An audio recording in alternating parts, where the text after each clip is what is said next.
Welcome to the TopRank Marketing News Roundup. I'm Tiffani Allen. And I am systematic, hydromatic, programmatic Joshua Nite. Is that a grease reference? Yes, today I am greased lightning. I plan on busting through a heat lamp trial later. If I can figure out what a heat lamp trial is and find one in my neighborhood. Nobody knows what that means. Google has not been helpful on that.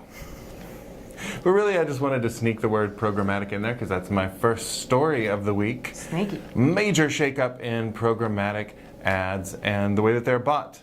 Because a little mom and pop shop called JP Morgan Chase. Oh. Yeah, you know, little guy, and loaned some money to people in the neighborhood. Maybe. Yeah, they cut their ad presence from 400,000 sites to 5,000 sites. Wow. So these guys, they were buying inventory on, one of these major programmatic platforms, and they were seeing ads on content that they felt was not consistent with their brand message. Stuff that's, controversial, a little too political, a lot too political. So they switched from a blacklist to a whitelist, where now they will specifically say which sites they want to appear on. That makes sense. Yeah, I mean, it feels like programmatic kind of is getting past that boom time where we're like, what is possible? And then it's everything is possible. And then it's, but is everything wise? Very smart. So the interesting thing is, though, they did this earlier in the week. They say that they have seen no hit to the effectiveness of their advertising or to the price of what they're buying, which is interesting given that they're being a lot more selective. People who are analyzing this, though, say that JP Morgan is such a major player that they don't really need as much reach to be as effective, and that we may be seeing some momentum carrying through that may drop off. So we're not sure yet, but what we do know is that it's looking like a lot of big brands are going to follow in their footsteps and start opting in rather than opting out of each individual site, because they crop up like the weeds in the garden. That's what they do. Fair enough.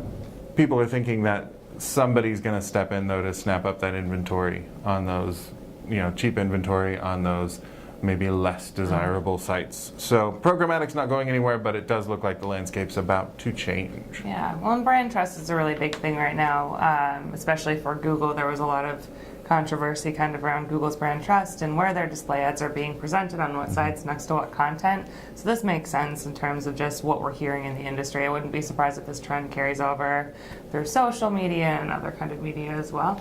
We'll have to see, but of course, more isn't always better when it comes to marketing. Sometimes a more targeted approach does make more sense. From what I hear, it is not the same for Skittles, though. From what I understand, more is always better when it comes to Skittles. Yes. Do you eat a single Skittle at a time? I do.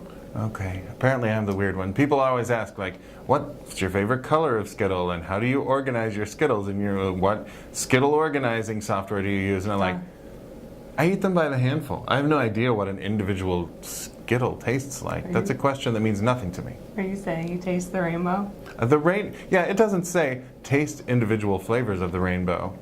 I feel like their marketing is advocating tasting the entire rainbow at once. I feel like we've gotten a little off track here. I think so. Hey, did Google do anything recently? Google did a thing recently, as it turns out. It did. So as you may remember, last September, Google was talking about cross-device retargeting. Do you remember that? Yeah, it seemed like a wild fever dream. And it was. Oh. But it is no longer. Sweet. Yes, actually May 15th is the cutover date where Google will be using signed-in user data to help marketers track across devices the users that have visited their site or are triggering their retargeting cues, which is good.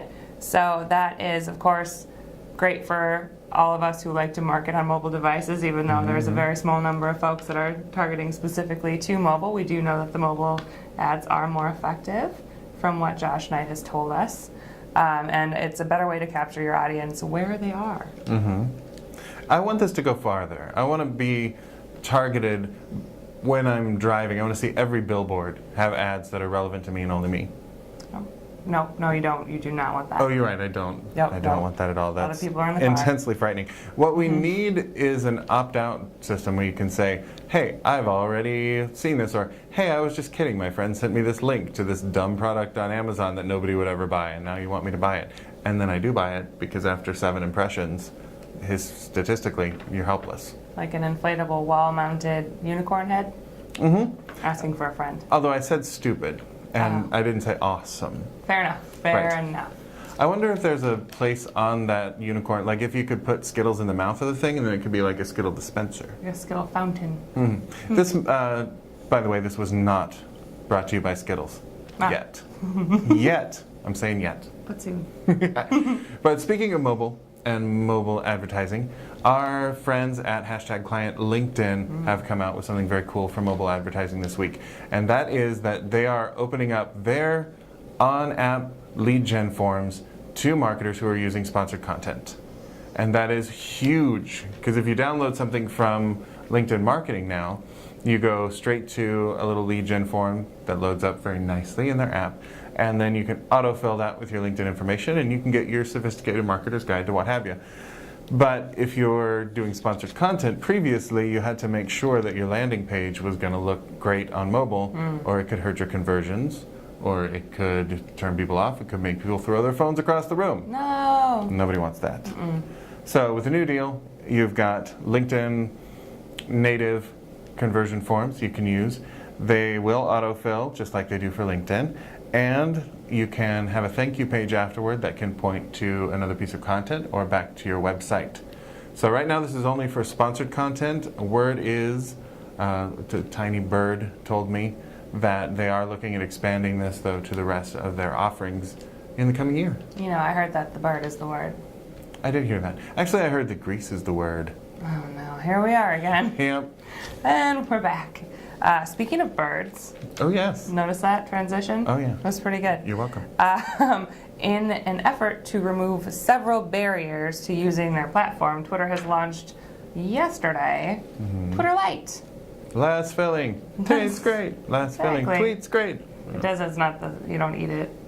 Don't eat it. It's not for eating. That's not a rainbow you want to taste. So it's an effort to combat slow mobile networks, expensive data plans. Of course, we all know Twitter does take up quite a bit of data when you're using it regularly, and a lack of mobile storage. They've launched a lighter platform, which is a mobile user experience, minimizing data usage that the app actually contributes to.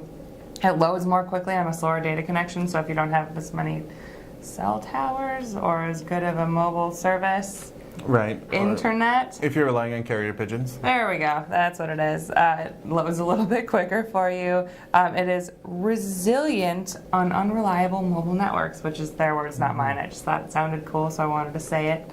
And then it's also, it takes less than 1 megabyte of space, which is not very much space if you think about it in the grand scheme of things. Most of our phones have like 32 gigabytes of available tiny space for on an app. them.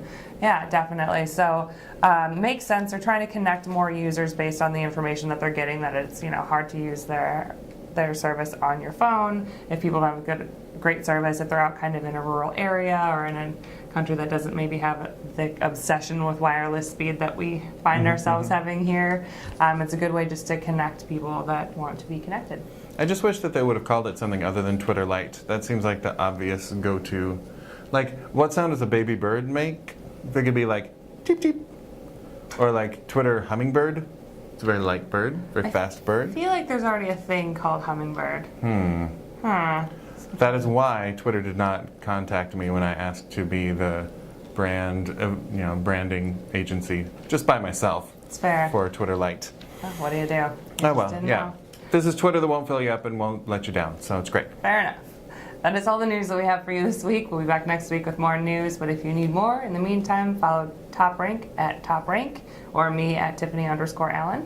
And if I'm the one that you want, the one I want, you can get me at Nite, that's NITEWRITES. Or check out all of his delightful content on the TopRank blog. True. You too. You do some great stuff. I did one great stuff. We'll be back next week. Bye.